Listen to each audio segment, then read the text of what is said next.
Hello everyone, welcome back to another video. आज हम लोग इस इफेक्ट को रिक्रिएट करने जा रहे हैं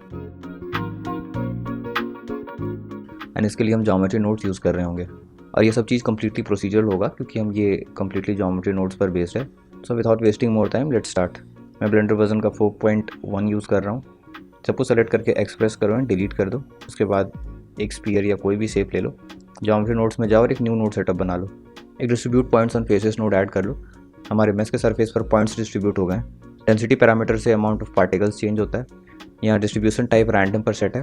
इस मेथड से पॉइंट्स सरफेस पर रैंडमली डिस्ट्रीब्यूट होते हैं। इस मेथड में एक कमी ये है कि जस्ट क्योंकि सारे पॉइंट्स रैंडम है तो एक पॉसिबिलिटी ये भी है कि दो पॉइंट्स एक ही जगह पे स्पॉन हो। इससे फ्यूचर में कुछ कैलकुलेशंस में हमें प्रॉब्लम आ सकता है। इसका सोल्यूशन ये है कि हम डिस्ट्रीब्यूशन टाइप को रैंडम से हटा के पोज़ॉन डिस्क पे सेट कर दें। अब हमारे पास एक मैक्स डेंसिटी फैक्टर है जिससे पार्टिकल्स का अमाउंट डिसाइड होता है एंड हमारे पास एक मिनिमम डिस्टेंस भी है जो कि दो पॉइंट्स के बीच का मिनिमम डिस्टेंस बताता है। मैंने इसे 0.001 पर सेट कर रखा है। तुम अपनी नीड के अकॉर्डिंग कुछ भी सेट कर सकते हो। मैंने मैक्स डेंसिटी को फिलहाल के लिए 100 पर सेट कर लिया। अब हमारे पॉइंट्स को फर के साथ रिप्लेस करना है। फर को इफ हम क्वान्टिफाई करें तो ये बेसिकली एक लाइन सेगमेंट है। ज्योमेट्री नोट्स में हमारे पास लाइन्स के लिए दो नोट्स हैं, curve line and mesh line.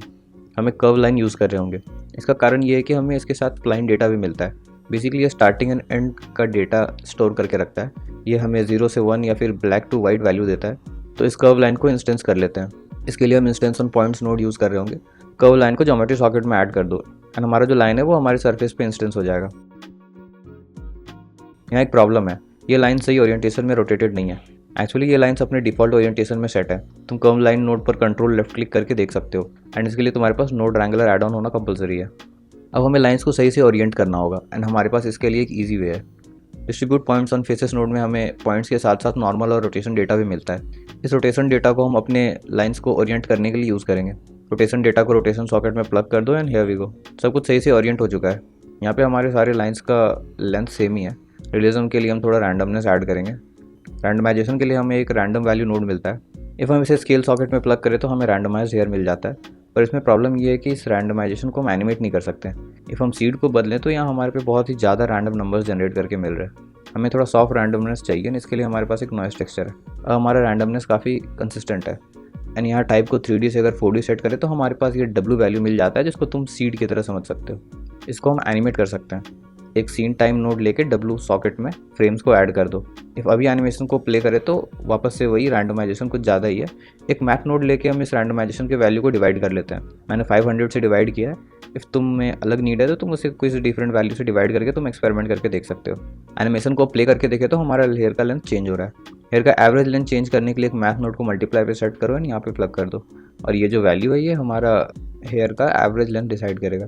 अब हमें अपने हेयर्स के पोजीशन को डिस्टॉर्ट करना है। इससे पहले हमें अपनी इंस्टेंसेस को रियलाइज़ करना होगा ताकि हम उसे एज ए ज्योमेट्री यूज़ कर सकें। एक रियलाइज इंस्टेंस ऐड कर लेंगे। अब पोजीशन डिस्टॉर्ट करने के लिए हम सेट पोजीशन नोड यूज़ करेंगे। ये ऑफसेट वैल्यू को चेंज करके हम अपना मेश को ऑफसेट कर सकते हैं। इसे रैंडमली डिस्टॉर्ट करने के लिए हम एक नॉइस टेक्सचर ले लेंगे और इसके कलर डेटा को ऑफसेट सॉकेट में प्लग कर देंगे। तो हमारा मैश डिस्टॉर्ट हो चुका है, बट इफ़ तुम देखो तो हमारा पूरा मैश एक पर्टिकुलर डायरेक्शन में ऑफसेट हो गया। इसका रीज़न ये है कि नॉइस टेक्सचर हमें 0 से 1 के बीच में रैंडम वैल्यू जनरेट करके देता है एंड 0 एंड 1 का एवरेज वैल्यू 0.5 होता है। इफ़ तुम ध्यान से देखो तो हमारा मैश ऑन एवरेज 0.5 मीटर्स हर एक्सिस में ऑफसेट हो गया है। इसे ठीक करने के लिए हम अपने ऑफसेट को 0.5 से घटा सकते हैं। एक वेक्टर मैथ नोड लेके सब्सट्रैक्ट पर सेट कर दो और 0.5 से घटा दो। अब देख सकते हैं हमारा मैश अपने ओरिजिन पे आ गया है।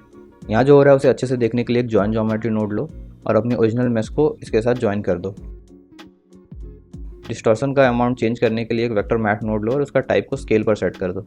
अब इस स्केल का वैल्यू से हमारा डिस्टॉर्शन का अमाउंट डिसाइड होगा। डिस्टॉर्शन को सही से देखने के लिए अपने लाइंस का रेजोल्यूशन को बढ़ा देते हैं। एक रीसैम्पल कर्व लेके कर्व लाइन नोड के बाद सेट कर दो। यहाँ काउंट 10 पर है इसलिए इसका रेजोल्यूशन 10 है। रेजोल्यूशन अपने पीसी के पावर के अकॉर्डिंग ही बढ़ाना।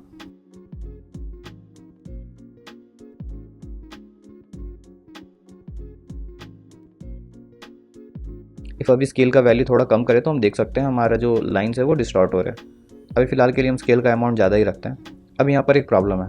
इफ़ ध्यान से देखो तो हमारा जो हेयर है वो डिस्टॉर्ट होते समय उसके रूट्स के भी पोजीशन चेंज हो रहे हैं। हमें ये नहीं चाहिए। हम चाहते हैं कि हमारा जो रूट्स है वो अपने ओरिजिनल पोजीशन पे ही रहे और उसके जो अपर पार्ट्स है वो मूव हो। इस प्रॉब्लम को हम ईजिली सॉल्व कर सकते हैं एंड इसी प्रॉब्लम के लिए मैंने इनिशियली एक मैश लाइन की जगह एक कर्व लाइन नोड यूज़ करा था।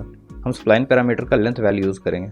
मिक्स नोड को वेक्टर पे सेट कर दो एंड हमारा डिस्टॉर्टेड वैल्यू को सॉकेट बी में सेट कर दो। अपने स्प्लाइन के लेंथ को हम एज अ फैक्टर यूज़ कर रहे होंगे। थोड़ा टेक्निकल हो रहा है, let me break it down for you. Spline में हमें 0 से 1 तक का डेटा मिलता है, तो हम ब्लेंडर से कह रहे हैं कि जो भी वैल्यूज़ 0 के क्लोज हैं उन्हें ऑफसेट करने की ज़रूरत नहीं है, एंड जो भी वैल्यूज़ 1 के करीब हैं उन्हें हम अपने नॉइस टेक्सचर यूज़ करके ऑफसेट कर लेंगे।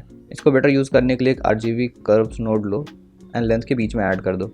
एक कर्व ग्राफ बनाओ जो कि एक्सपोनेंशियली ग्रो करता हो। तुम इसके साथ खेल भी सकते हो। अब अपने लाइन में थोड़ा थिकनेस ऐड करते हैं। एक कर्व टू मैश नोड लो और उसके प्रोफाइल कर्व में कर्व सर्कल यूज़ कर लो। रेजोल्यूशन को 5 पर सेट कर दो और उसका रेडियस को 0.01 मीटर कर दो। अब थिकनेस को और फाइन ट्विकिंग करने के लिए एक सेट कर्व रेडियस ऐड कर लो और कर्व टू मैश नोड से पहले लगा दो। व्हाट आई वांट इज़ कि हमारे जो हेयर्स हैं उसके रूट में थिकनेस ज़्यादा हो और वो टिप पे आते आते थिकनेस कम हो जाए, जैसा कि रियलिटी में होता है। इसके लिए वापस हम स्प्लाइन पैरामीटर यूज़ करेंगे। स्प्लाइन पैरामीटर को कॉपी करो एंड उसका फैक्टर को रेडियस में प्लग कर दो। यहाँ कुछ हुआ है पर हमारा एक्सपेक्टेशन से उल्टा हुआ है। अब हमें कुछ नहीं करना है, बस इसके वैल्यूज़ को रिवर्स करने हैं। एक मैप रेंज नोड लेके उसके मिनिमम आउटपुट को 1 एंड मैक्सिमम आउटपुट को 0.1 सेट कर दो। एक RGB कर्व्स लेके रिवर्स एक्सपोनेंशियल ग्राफ बना दो। हमें अपने हेयर थिकनेस में भी थोड़ा रैंडमनेस चाहिए एंड इसके लिए वापस से हम एक नॉइस टेक्सचर यूज़ करेंगे। एक मैट नोड यूज़ करके हमारे करंट रेडियस को नॉइस टेक्सचर के साथ मल्टीप्लाई कर दो। एक और मैट नोड लेके मल्टीप्लाई पे सेट कर दो एंड अपने फाइनल वैल्यू में लगा दो। ये वैल्यू हमारे हेयर का एवरेज थिकनेस डिसाइड करेगा।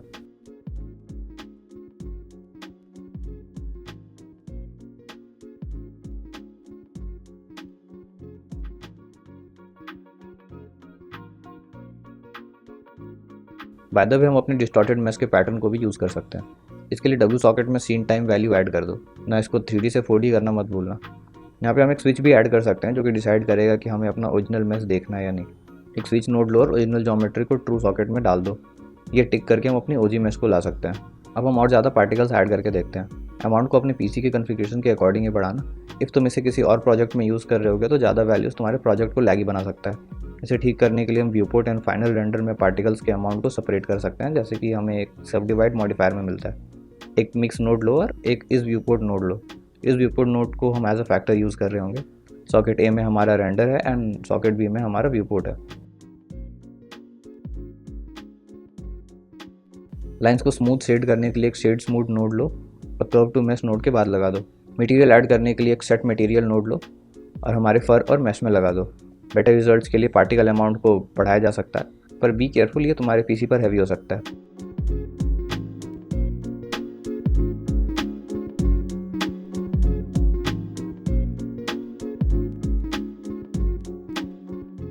So this is it. यह था हमारा ट्यूटोरियल। तुम इसे और भी ज़्यादा ऑर्गेनाइज करके इसके सारे इंपॉर्टेंट सेटिंग्स को एज अ मॉडिफायर यूज़ कर सकते हो। एंड इफ़ तुम्हें ये नहीं आता तो डू लेट मी नो, मैं इस प्रोसेस को ब्रेक डाउन करके एक ट्यूटोरियल बना दूंगा। तुम्हें कोई डाउट हो या किसी और टॉपिक के बारे में जानना हो तो do let me know in the comment section. I agree tutorial थोड़ा बड़ा था, so let's end it here. Thanks for watching.